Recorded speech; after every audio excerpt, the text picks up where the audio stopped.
Hello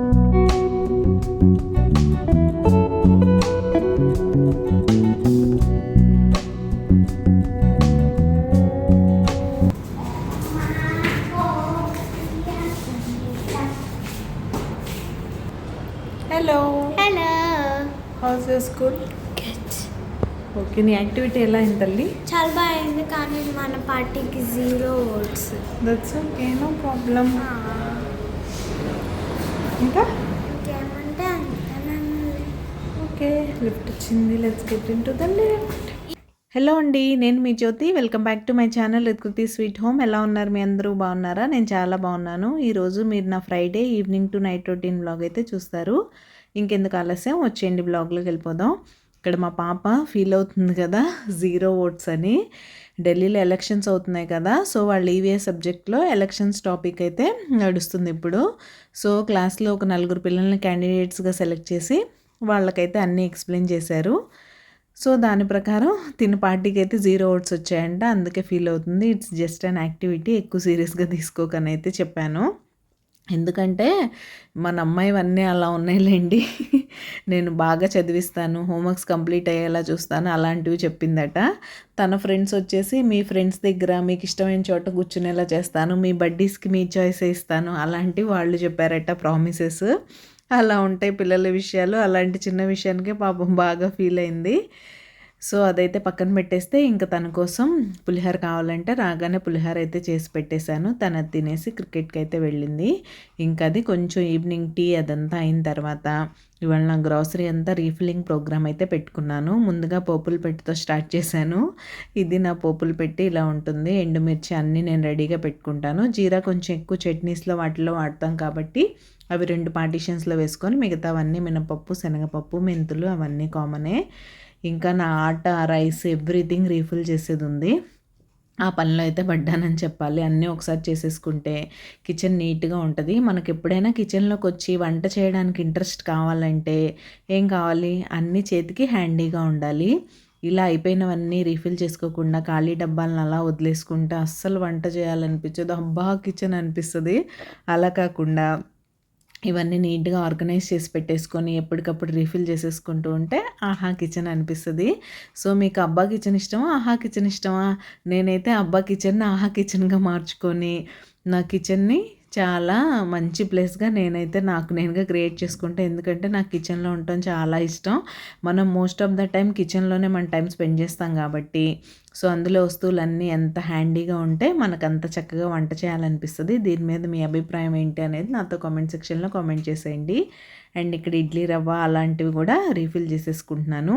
refill చేసినప్పుడే ఆ shelves కూడా ఎక్కడన్నా బాగాలేదు అని నాకు అనిపిస్తే ఆ ఏరియాని అయితే క్లీన్ చేసేస్తాను ఇమీడియట్గా. అండ్ మీకు నా వీడియోస్ అండ్ నా రెసిపీస్ ఎలా అనిపిస్తున్నాయి, మీకు కనుక నా ఆర్గనైజింగ్ వీడియోస్, నా సింపుల్ రెసిపీస్ నచ్చుతున్నట్లయితే ప్లీజ్ లైక్ చేసి మీ ఫ్రెండ్స్ అండ్ ఫ్యామిలీకి షేర్ చేయండి. మీరు అలా చేస్తే మన వీడియోస్కి రీచ్ పెరుగుతుంది. రీచ్ పెరిగితే నాకు మరిన్ని ఇలాంటి వీడియోస్ చేయడానికి బోల్డంత మోటివేషన్ అయితే వచ్చేస్తుంది. సో తప్పకుండా ఇప్పుడే వీడియో పాజ్ చేసి ఒక లైక్ ఇచ్చి ఫర్దర్ అయితే కంటిన్యూ చేయండి. అండ్ ఇక్కడైతే ఈ చిన్న షెల్ఫ్, దీని దగ్గర కూడా నేను అన్ని ఎక్స్ట్రా ఇప్పుడు పోపుల పెట్టిలో జీలకర్ర అలాంటివి పోసాను కదా, అవి ఎక్స్ట్రా కొన్ని ఉంటాయి కదా, వాటిని వేరే జార్స్లో రీఫిల్ చేసి ఇక్కడైతే పెట్టుకుంటాను.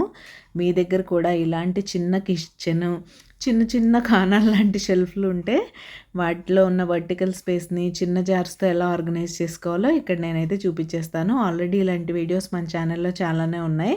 సరే నేను ఎలాగో క్లీన్ చేస్తున్నాను కదా అని మీతో షేర్ చేస్తున్నాను. ఇదైతే స్టెయిన్లెస్ స్టీల్ ర్యాక్, చూసారా ఎంత చక్కగా ఫిక్స్ అయిపోయిందో.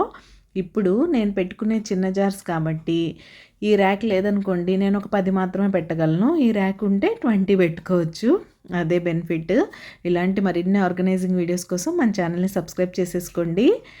అండ్ ఇలా అయితే నేను చిన్న చిన్న జార్స్ పైన పట్టేవి పైన, కింద పట్టేవి కింద చక్కగా సర్దేసుకున్నాను. ఇలా మనం రీఫిల్లింగ్ చేసుకున్నప్పుడే ఒక్కొక్క షెల్ఫ్ ఎక్కడ ఎప్పుడు మెస్సీగా అనిపించిన చోటుని అప్పుడు క్లీన్ చేసేసుకున్నామంటే క్లీనింగ్ మీద బోల్డంత బర్డన్, స్ట్రెస్ మనకు ఉండదు. టైం దొరికినప్పుడు ఇలా చేసేసుకుంటూ వెళ్ళడమే. ప్లానింగ్ ప్రకారం ఎలాగో చేస్తూనే ఉంటాం, ఇవన్నీ అన్ఎక్స్పెక్టెడ్ అనమాట, అలా అయిపోతూ ఉంటాయి. అలా సర్దేసుకుంటే ఇలా వర్టికల్ స్పేస్ అంతా చక్కగా యూజ్ చేసుకోవచ్చు. బాగుంది ఐడియా నచ్చితే సబ్స్క్రైబ్ చేసుకోండి. అండ్ ఇక్కడైతే మరి రోజు ఆల్టర్నేట్ డే మేము ఎలాగో రాగి జావ తాగుతాం కాబట్టి రాగి పిండి కూడా అయిపోయింది, అది కూడా రీఫిల్ చేసుకుంటున్నాను. ఇంకా నా దగ్గర ఇది కొంచెం టప్పర్వేర్ అనుకోండి, ఇలాంటి జార్స్ కొన్ని ఉన్నాయి నా దగ్గర, అవి కూడా రీప్లేస్ చేసేయాలి గ్లాస్ జార్స్తో స్లోగా. మరీ మంచిగా ఉన్న వాటిని పడేయలేం కదా, అలా అనమాట. ఇంక ఇవన్నీ రీఫిల్ చేసుకోవడం అయిపోయింది, నీట్గా సెట్ చేసేసుకొని గట్టి ఒకసారి అలా తుడిచేసుకొని ఇక్కడైతే మా డిన్నర్ కోసం ఉప్మా అయితే చేస్తున్నాను. గోధుమ ఉప్మా, దలియా అంటారు కదా అది. పాప కోసం అయితే రైస్ పెట్టేశాను. మా కోసం సింపుల్గా దలియా చాలా రోజులు అయిన తినాలి అని అయితే అనిపించింది.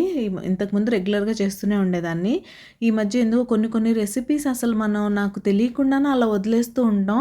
చాలా రోజుల తర్వాత గుర్తొస్తారే ఆ రెసిపీ ఉంది కదా, అది మనం ఎందుకు చేయట్లేదు అని అయితే అనిపిస్తుంది. మీకు కూడా అలాగే అనిపిస్తుందా అనేది నాతో షేర్ చేసుకోండి. ఇక్కడైతే ముందుగా పోపు దినుసులు యాడ్ చేసుకొని కొంచెం ఉల్లిపాయ, పచ్చిమిర్చి, మీరు వెజిటేబుల్స్ యాడ్ చేసుకోవచ్చు, గ్రీన్ పీస్ అవి కూడా. నా దగ్గర ఓన్లీ క్యారెట్ ఉంటే క్యారెట్ వేసాను. వెజిటేబుల్స్ అన్నీ వేసుకుంటే దలియా భలే టేస్టీగా ఉంటుంది. తర్వాత దలియా అయితే వేసి నేను ఫ్రై చేసుకుంటున్నాను. కొంతమంది ముందు వాటర్ వేసేసి వాటర్ బాయిల్ అయిన తర్వాత రవ్వ వేస్తారు కదా, అలా కాకుండా మీరు ఫస్ట్ రవ్వ ఫ్రై చేసి వాటర్ పోసి చూడండి, చక్కగా పొడి పొడిగా వస్తుంది అండ్ టేస్ట్ కూడా చాలా బాగుంటుంది రవ్వ కనుక ఫ్రై అయితే. ఇలా ఒకసారి ట్రై చేయండి ఎవరైనా ట్రై చేయకపోతే. ఏంటి ఉప్మా గురించి మాకు ఇంత చెప్పాలా సోది అనుకోకండి, నేను ఉప్మా ఎలా చేసుకుంటాను, ఎంత టేస్టీగా ఉంటుంది అనేది మీకు ఎక్స్ప్లెయిన్ చేసే ప్రయత్నం మాత్రమే. సో ఎవరైనా నాలా చేయకపోతే తప్పకుండా ట్రై చేయండి. ఇక్కడ ప్యాన్ చేంజ్ అయిపోయింది ఏంటనుకుంటున్నారా, ఆ ప్యాన్కి మన హ్యాండిల్ ప్యాన్కి కనెక్ట్ చేస్తారు కదా, ఆ కనెక్ట్ చేసే దగ్గర ఏంటో మరి గ్యాప్ వచ్చినట్టుంది, వాటర్ లీక్ అయిపోయి సౌండ్ వస్తుంది. ఏంటో సౌండ్ వస్తుందని చూస్తే అక్కడ నుంచి వాటర్ లీక్ అవుతుంది. సరే కదా అని ఈ ప్యాన్లోకి ట్రాన్స్ఫర్ చేశాను. ఇలా మధ్య మధ్యలో చెక్ చేసుకుంటూ కుక్ చేసుకోవడమే. అన్నట్టు వాటర్ కొలత చెప్పడం మర్చిపోయాను కదా, నా దగ్గర దలియా ఇది కాస్త లావుగా ఉంది, అందుకని నేను 1కి 3 అయితే వాటర్ వేసుకొని కుక్ చేసుకున్నాను. తినేసాం, డిన్నర్ అయిపోయింది. ఇంకా డిన్నర్ అయ్యాక ఏముంటుంది చెప్పండి, కిచెన్ క్లీనింగే కదా, ఆ పనికే వచ్చేసాను. ముందుగా అన్ని గిన్నెలు షింక్లో పడేసి ఆ గిన్నెలు కడిగేస్తే ఒక పని అయిపోతుంది. తర్వాత ఆ గిన్నెలు బుట్టను పక్కకు పెట్టేసి స్టవ్ అవన్నీ కూడా క్లీన్ చేసేసుకోవచ్చు. ఇక్కడ లంచ్ బాక్సెస్, కప్స్ ఇలాంటివన్నీ ఆల్రెడీ నేను ఆ రీఫిల్ చేసే ప్రాసెస్లోనే మిగతా కొన్ని గిన్నెలు కూడా కడిగేశాను. అండ్ మీరు ఏదైనా మల్టీ టాస్కింగ్ చేస్తూ ఉండాలి కిచెన్లో, అప్పుడే మీకు టైం సేవ్ అవుతుంది. యాక్చువల్గా నేను రెసిపీ మీకు సపరేట్గా చూపెట్టాలన్న ఉద్దేశంతో సపరేట్గా చూపెట్టాను, కానీ నేను ఉప్మా చేయడం స్టార్ట్ చేసి అవన్నీ రీఫిల్ చేస్తున్నాను ఉప్మా కుక్ అయ్యేలోపు. అలా మల్టీ టాస్కింగ్ మీరే ప్లాన్ చేసుకొని చేస్తూ ఉంటే ఈజీగా మేనేజ్ చేయొచ్చు. కిచెన్ పని ఏమి ఇది కాదు. నేను ముందు చెప్పినట్టే చాలామంది అమ్మో కిచెనా అనుకుంటారు. మళ్ళీ కుకింగ్ ఇష్టం ఉన్న వాళ్ళకి కిచెన్ ఏం పెద్ద విషయం కాదు. అన్నీ ఇలా ఈజీగా ప్లాన్ చేసుకుంటూ చేసేసుకోవచ్చు. ఓన్లీ కుకింగ్ని ఎంజాయ్ చేయాలంతే. మీ స్ట్రెస్ బస్ట్ ఏంటి, మీరు స్ట్రెస్ ఫీల్ అయితే ఏం చేస్తారు? చాలామంది చాలా విషయాలు చేస్తారు. కొంతమంది క్రాఫ్ట్స్ చేస్తారు, డిఐవైస్ చేస్తుంటారు, కొంతమంది కుకింగ్ చేస్తారు, కొంతమంది క్లీనింగ్ చేస్తారు. నేనైతే ఏదో ఒక ఏరియా పట్టుకొని టగటగా క్లీన్ చేసేస్తాను. నాకు బోల్డ్ అంత స్ట్రెస్ ఫ్రీగా అనిపిస్తుంది అలా చేస్తే. అప్పుడప్పుడు ఏదన్నా వంట చేయాలనుకోండి, స్పెషల్ రెసిపీస్ అని, స్నాక్స్ అని అలాంటివి చేస్తూ ఉంటాను. నా స్ట్రెస్ అంతా రిలీవ్ అవ్వడానికి నేను కిచెన్తోనే ఎక్కువ కనెక్ట్ అయ్యానేమో అనిపిస్తుంది నాకు. ఫోన్ చూడడం, వీడియోస్ చూడడం, టీవీ చూడడం ఇలాంటి వాటికన్నా చెప్పాను కదా, ఏదన్నా ఒక ఏరియా తీసుకొని దాన్ని క్లీన్ చేసి ఆర్గనైజ్ చేసేస్తాను టకటక. లేకపోతే కిచెన్లోకి వస్తాను, కిచెన్లో కూడా అంతే, ఒక షెల్ఫ్ తీసుకొని దాన్ని క్లీన్ చేసేస్తాను. లేదు అంటే ఏదన్నా కుకింగ్ చేసేస్తాను, అంతే. స్ట్రెస్ అంతా ఎగిరిపోద్ది. ఆ రెసిపీ హిట్టా ఫట్టా అనేది పక్కన పెడితే మోస్ట్లీ హిట్టే అవుతాయి అనుకోండి. ఒకవేళ ఫట్ అయినా కూడా ఫీల్ అవును, నా స్ట్రెస్ మాత్రం పోతుంది. ఇలా అయితే నేను గిన్నెలు కడిగేసుకుంటున్నాను. మీరు మీ కిచెన్ని నైట్ టైమే క్లీన్ చేసేసుకుంటారా, నెక్స్ట్ డే మార్నింగ్ చేసుకుంటారా అనేది నాతో కామెంట్ సెక్షన్లో కామెంట్ చేయండి. అండ్ మీరు ఎవరైనా సబ్స్క్రైబ్ చేసుకోకుండా మన ఛానల్ చూసినట్లయితే ప్లీజ్ సబ్స్క్రైబ్ చేసుకొని నన్ను సపోర్ట్ చేయండి. సబ్స్క్రైబ్ చేసుకున్న తర్వాత బెల్ ఐకాన్ ట్యాప్ చేస్తే 3 ఆప్షన్స్ వస్తాయి. అందులో ఆల్ సెలెక్ట్ చేసుకుంటే నేను ఎప్పుడు వీడియో అప్లోడ్ చేసినా మీ మొబైల్కి నోటిఫికేషన్ వచ్చేస్తుంది. మీ దగ్గర ఫ్రీ టైం ఉన్నప్పుడు చూసేయచ్చు. మన ఛానల్లో డైలీ మార్నింగ్ 8 o'clock, ఈవినింగ్ 6 o'clockకి షార్ట్స్ వస్తే, ఆఫ్టర్నూన్ 1 o'clockకి లాంగ్ వీడియో అయితే వస్తుంది. సో తప్పకుండా చూసి నన్ను సపోర్ట్ చేయండి. మీరు నన్ను సపోర్ట్ చేసి ఎంకరేజ్ చేస్తారని మనస్ఫూర్తిగా కోరుకుంటున్నాను. మన ఛానల్లో మంచి life style videos, organizing, simple cooking, మంచి కుకింగ్, ఇంకా బిర్యానీస్ ఎవ్రీథింగ్ ఉన్నాయి. ఒక్కసారి ఛానల్ని విజిట్ చేసి మీకు నచ్చితే సబ్స్క్రైబ్ చేసుకోండి. అండ్ క్లీనింగ్ అయిపోయింది కదా, ఇంకా నెక్స్ట్ గిన్నెలు కడగడం అయిపోయిన తర్వాత ఇక్కడికైతే వచ్చేసి స్టవ్ క్లీన్ చేసేస్తున్నాను.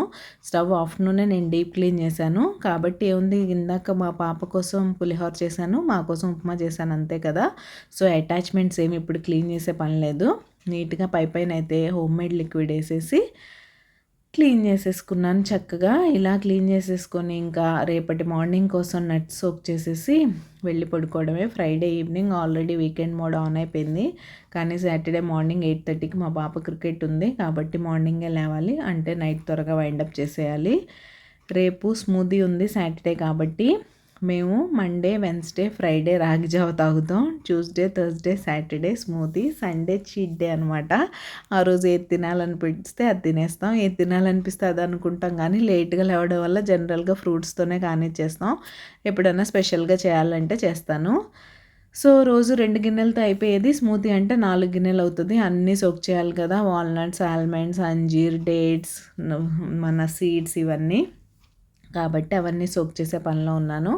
అవి సోక్ చేసేసి పక్కన పెట్టేస్తే చెప్పినట్టే ఇంకా పడుకోవడమే. ఇంకా మీరు ఎవరైనా నాతో పర్సనల్గా మాట్లాడాలనుకుంటే మనకు సేమ్ రిత్కృతి స్వీట్ హోమ్ ఐడితోనే ఇన్స్టా అకౌంట్ అయితే ఉంది, అక్కడ మీరు నాకు DM చేసేయండి, మనం మాట్లాడుకుందాం. సో ఇలా నా కిచెన్ పని అయితే ఈరోజు కంప్లీట్ అయిపోయింది. డైలీ నైట్ ఇలానే కిచెన్ కంపల్సరీ క్లీన్ చేసి పడుకుంటాను. ఎప్పుడో వారంలో కాదు, నెలలో ఒక్కరోజు అలా వదిలేస్తాను ఓపిక లేనప్పుడు. ఇదైతే నా క్లీన్ కిచెన్. ఇది ఈరోజుటి చిన్న బ్లాగ్ కూడా. ఎలా అనిపించింది మీకు ఎలా అనిపించింది, మీరు మన ఛానల్లో ఎలాంటి వీడియోస్ చూడాలనుకుంటున్నారు, ఇంకా మీరు నాతో ఏమైనా షేర్ చేయాలనుకుంటే తప్పకుండా కామెంట్ సెక్షన్లో కామెంట్ చేసేయండి. ఈరోజు వ్లాగ్ అయితే ఇక్కడితో ఎండ్ చేసేస్తున్నాను. రేపు మరొక మంచి రొటీన్ వ్లాగ్తో మళ్ళీ మీ ముందుకు వచ్చేస్తాను.